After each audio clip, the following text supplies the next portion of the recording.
What? Is it a new one? I'm so happy. I eke out fun wherever I can. If delivering a food processor blade gives me a lift, I'll take it. By the way, you guys, see this thing right here? It's from chapped lips. I blame the entire state of Arizona.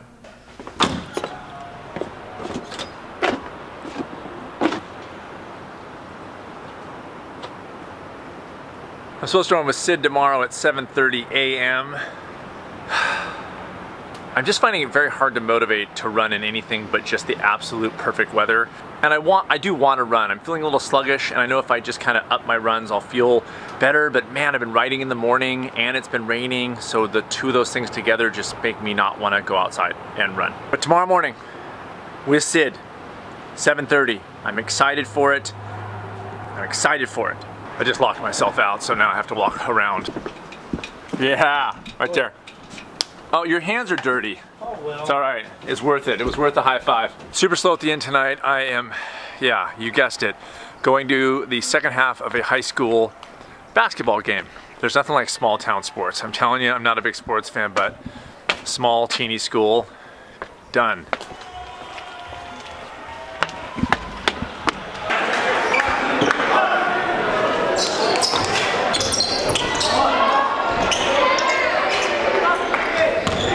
Tell them about Free Willy 4 or Elvis and Annabelle. Hi, Rena. Oh, hi, baby. To me. How's that?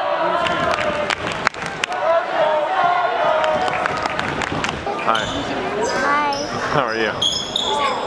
Are you enjoying the game? Huh? Hi, Bird. How are you? Good game? Yeah, it was good. Hi, Louie. Come on. All right, Will. What? Hi, Sid. Five. Oh, let me too. Good to see. I got that on camera. That's my buddy Will. For real, he is a really good director. He directed a movie called Elvis and Annabelle, an indie film. You guys got to see it. Elvis and Annabelle. Just looking for someone to dance with.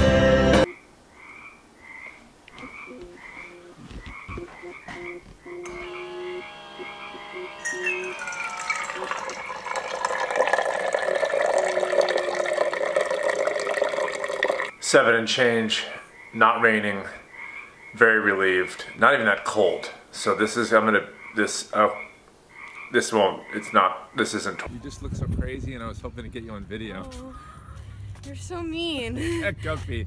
What? Bye, Sid. Good luck. Good luck. Good luck. Good morning. You want to go for a run with us? Come on. It's okay. Okay, good. Yes, we'll run along the road. That's a little quick. Hold it, slow down. Slow down, pace yourself. Slow down, go slow. Slow running, zone 2. Good to get out. I should get out once every month for a run. You should. You're not showing your face because she's blaming me because she's having a bad run today. It's as if it's my fault. It's all your fault. And then... It's fine when I run with Bree. And then the information Bree, come slowly rolls out of what she did this week to her body. Shut up. Boom. I know, that happened a long time ago. Another pool party. The weekends are just, it's having kids. It's I know that, I know it. It's just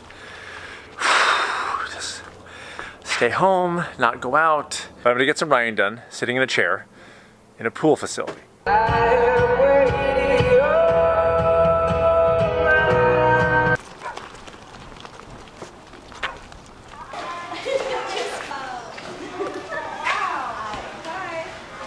Okay, kids are dropped off.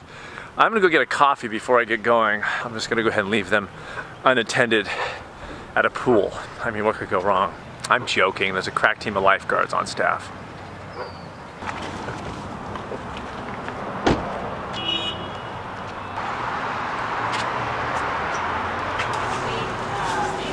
Tall dark roast, black, please.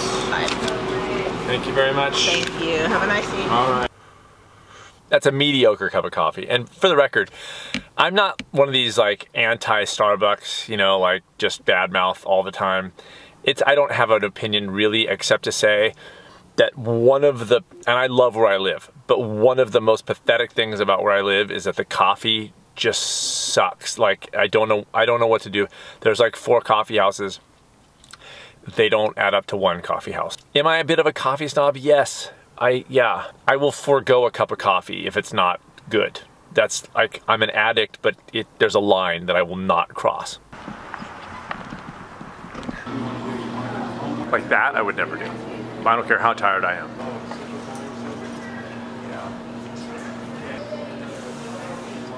One super important point.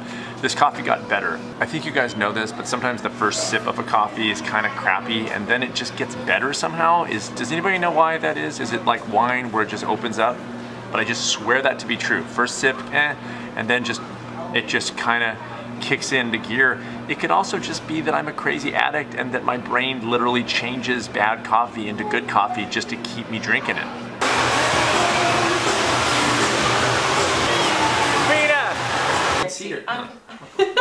Right here. This is the cooking portion of these videos. I don't know why we're doing, basically I'm doing cooking videos every week now.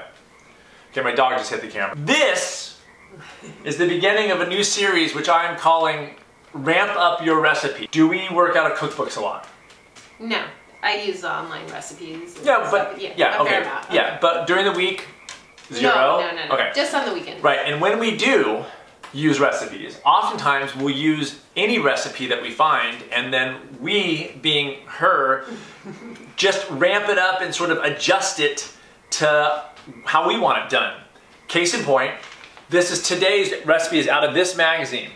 Country Living, random magazine, right? Reminds me of Martha Stewart living, and I've had a crush for Martha Stewart for years. I have a thing for Martha Stewart. I don't know why. We found a great recipe in here and we're just gonna ramp it up and just kind of make it our own. It's for a cauliflower bisque. We're just gonna do some substitutions and just freaking ramp it up, a little higher octane recipe. Cauliflower bisque with brown butter croutons. I've been relegated with peeling potatoes, which, you know, every time I'm in trouble in the doghouse, this is what I do, just peel a whole crap load of potatoes. Did I say something wrong today?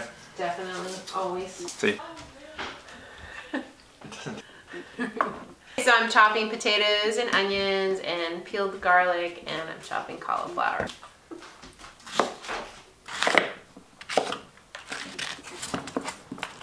Damn, those are nicely peeled potatoes. Oh yeah. Wow. The best. Look at that. What's that? I don't know. Okay, so instead of whole milk, we're gonna use some soy milk, but you could use any nut milk. If anybody's going, oh my God, soy! Listen to my episode where I interview Marie Ozer on the Skinny on Soy. Okay, just listen to that episode and then frickin' calm down and then go have fun. Soy milk's in, and then I'm just gonna add water because I'm gonna cook all this together. It's actually supposed to be veggie broth. I'm using my favorite veggie bouillon. This is the veggie bouillon right here. We're gonna throw some just whole sprigs of thyme. While she's cooking that back there, I thought I would address a way more serious issue, which is the amazing fact that I have more bottles of scotch in my house right now than ever in my entire life. 2016 was just an avalanche of gifts of scotch to me. And now I've got a virtual collection now. Boom, boom, boom, boom. And that bad boy right there, 34 years old. That 34-year-old bottle I got as a gift from a podcast listener. I've had that bottle for 3 years. I'm making that thing last until I'm 97. So we're having this cauliflower bisque and it's incredible. We're not doing the butter crouton thing that's listed in a thing. What are we doing? We're gonna do nachos. Nachos. Corn chips, beans, salsa, jalapenos, olives, onions, scallions, and some Daya cheese? Yeah. Melting that over. Sometimes I just stand here and just make sure she's doing her job. Damn.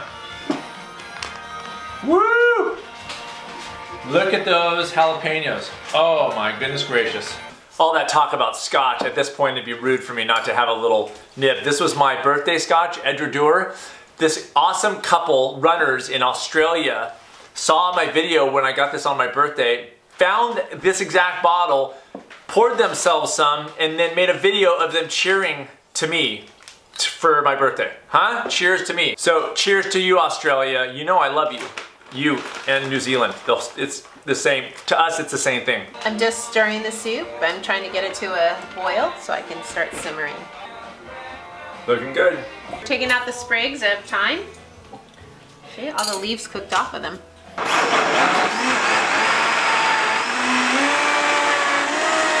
The actual recipe calls for heavy cream. I'm going to take some of the last bit of liquid from the soup and throw in some cashews in the blender. Okay, I'm going to just throw those in. So this is the cream that's supposed to be added to the soup. You can see it got really thick and smooth. The soup is basically done. I'm going to just kind of turn on the heat again. I'm going to put a little more salt and pepper in it just because it needs a little bit. And then it's going to be done and we're going to top it with chives. There's our cauliflower bisque, nachos, salad. Beautiful. If you feel like happiness is the truth, because I'm happy. Quick trip to the market. Leftover soup tonight with some pizza breads, bottle of wine. It's accounts and taxes and just resenting the amount of hours I spend dealing with receipts and accounting and taxes. I only take solace in that I know that the money I paid into taxes is just super well spent.